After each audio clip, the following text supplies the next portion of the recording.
From time to time, we all have to make images to promote our music, be it for gigs or album release, like a poster or something like that. Well, in this video, I'm going to show you how to make images like that really quickly with Canva. Canva is a website described as a graphic design tool which can help you create media projects for online and print. All the templates you create are outputted to recommended sizes, so that's certainly one headache out the way. I find myself always Googling what's the recommended size for a Facebook or Twitter banner, for example, and all of this is in there. It's really simple to use as the whole interface is mainly made up of drag and drop elements, so you can have something going in minutes. The best thing is that it's free, which is good to know, but there are some premium features which I haven't had to use as yet. So what I'd like to do in this video is use Canva for a real life objective.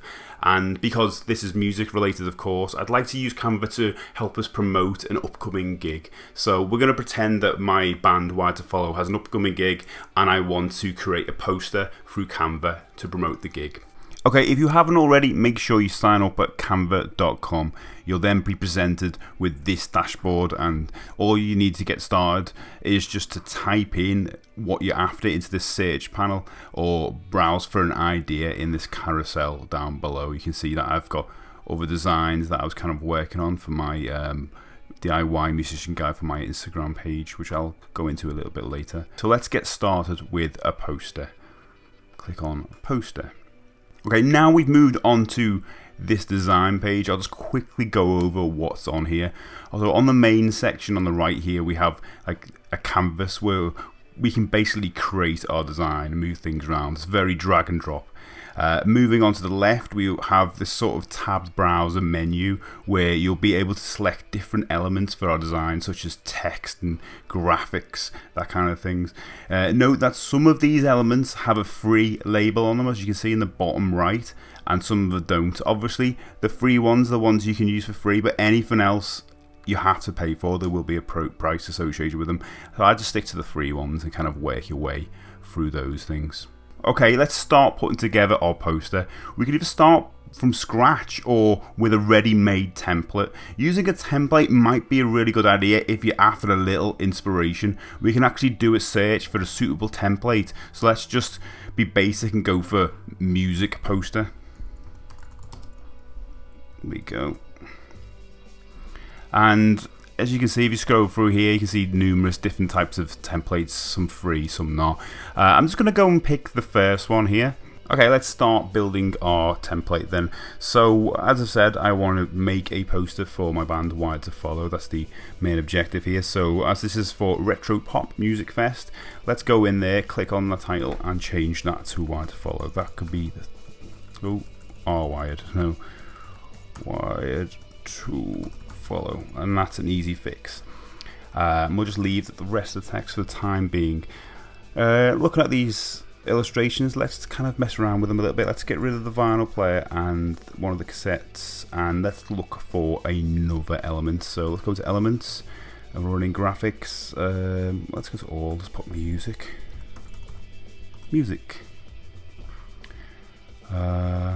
Looking for like something bigger, like a big keyboard or something like that. Yeah, that's quite nice. Let's click on that. That's quite nice. So let's put that there.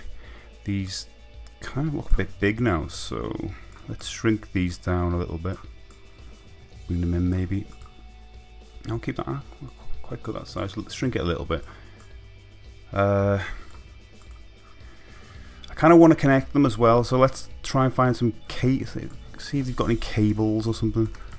Cables. It's a bit literal with some of the cables.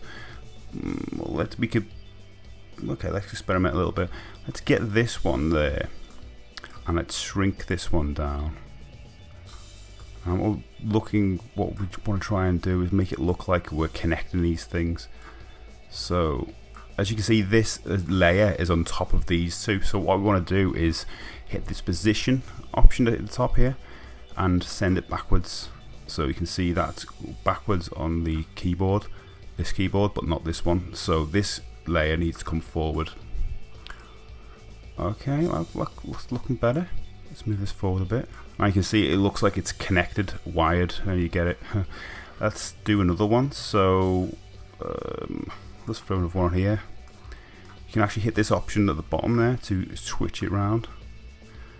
Which is best? Like that maybe. And then shrink that down again. I mean, it doesn't really mean anything that's going to a cassette, but you know, it kind of looks fun, I think. We got there. And we want to send that backwards as well. The cassette going forward. Let's move the cassette a bit backwards so it looks like, maybe shrink that down a little bit as well. I think that looks pretty good. Okay, let's have a look at the text now. So, I think it's taken up too much of the room and I really want to put my logo in there. So what I'm going to do is select all and hopefully I'll be able to change the alignment to left, all of it.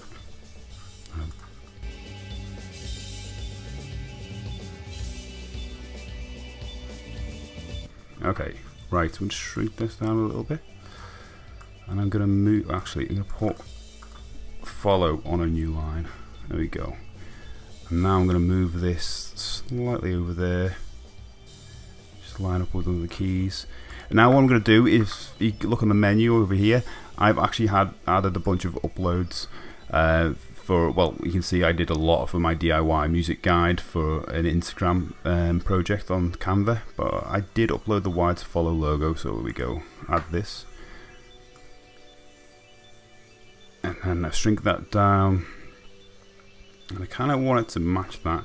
Now you can see the background doesn't really go with this, so I'm going to change the background to white. And now it all kind of fits in, but the logo looks a little bit big, so let's shrink that down. Maybe move it across, move this a little bit over as well. Maybe a little across. Let's change all the fonts to black, I think, as well. I'm not happy with the red, just what it looks like. Yeah, I'm liking that. Maybe keep the red there because that matches that red. I think that's quite good for the time it's taken. I've produced a poster there that I can print off or use that on social media or whatever. Okay, obviously if we would have way more time, you could make it way better because this is something I've done in minutes, and so if I spent an hour on it, it'd be a lot better, and I'd probably go over the little niggles I can see. And now I've probably changed the background color a lot more until I'm happy with it, maybe incorporate some more images. But you can basically see what you can get going in that amount of time, and going through all the templates you can be inspired as well. So sometimes you can go in with no idea and come out with a better idea. Now we've got that, say if you were happy with that poster, we could utilize that through Facebook versions and you know, Facebook banners, Twitter banners,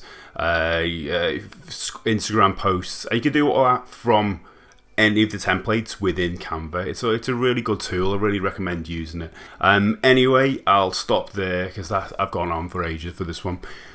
If you want to see more videos like this, as always, please like and subscribe, and I'll see you next time on a DIY musician guide.